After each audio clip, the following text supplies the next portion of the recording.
किसान और दो घड़ों की कहानी। एक गांव में एक किसान रहता था।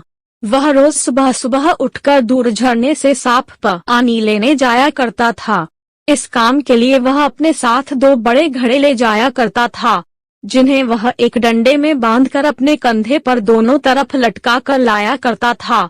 उनमें से एक घड़ा कहीं से थोड़ा सा फूटा था और दूसरा एकदम सही। इसी वजह से रोज घर पहुँचते पहुँचते किसान के पास 1.5 घड़ा ही पानी बच पाता था। ऐसा होना नई बात नहीं थी, इसको 2 साल बीत चुके थे। सही घड़े को इस बात का बहुत घमंड था। उसे लगता था कि वह पूरा का पूरा पानी घर पहुँचता है और उसके अंदर कोई भी कमी नहीं है। वहीं दूसरी तरफ फूटा हुआ घड़ा इस बात से बहुत शर्मिंदा रहता था कि वह आधा पानी ही घर पहुँचा पाता है और किसान की मेहनत बेकार चली जाती है। एक दिन की बात है, वह बहुत दुखी और उदास था। जब परेशानी हद से बढ़ गई तो उसने फैसला किया कि वह किसान से माफी मांगेगा।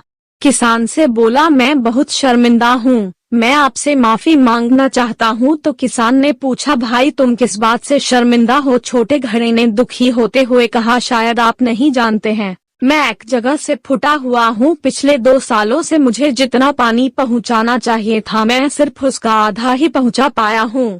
मेरे अंदर यह बहुत बड़ी कमी है। इस वजह से आपकी मेहनत बर्बाद होती रही है। किसान को घड़े की बात सुनकर बहुत दुख हुआ और बोला, इतना परेशान होना भी ठीक नहीं है। चलो तुम्हारी उदासी दूर करते हैं। एक काम करना, कल जब तुम रास्ते से लौटो तो अपने टपकते पानी पर दुख करने के बजाय उस रास्ते में खिले हुए फूलों को देखना। कितने खुशबूदार, कितने खूबसूरत, कितने प्यारे, और साथ ही पास में छोटे छोटे पौधे देखना।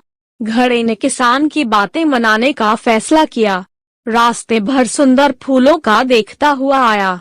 ऐसा करने से उसकी उदासी थोड़ा कम हुई, पर घर पहुँचते पहुँचते उसके अंदर से आधा पानी गिर चुका था। वह फिर से मायूस हो गया और किसान से क्षमा मांगने लगा।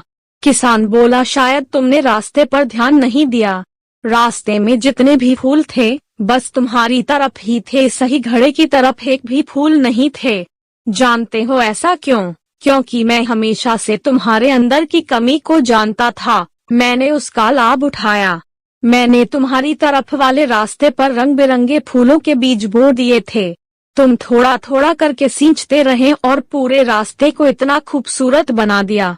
आज तुम्हारी ही वजह से मैं इन फूलों को भगवान को अर्पित कर पाता हूँ, अपना घर सुंदर बना पाता हूँ।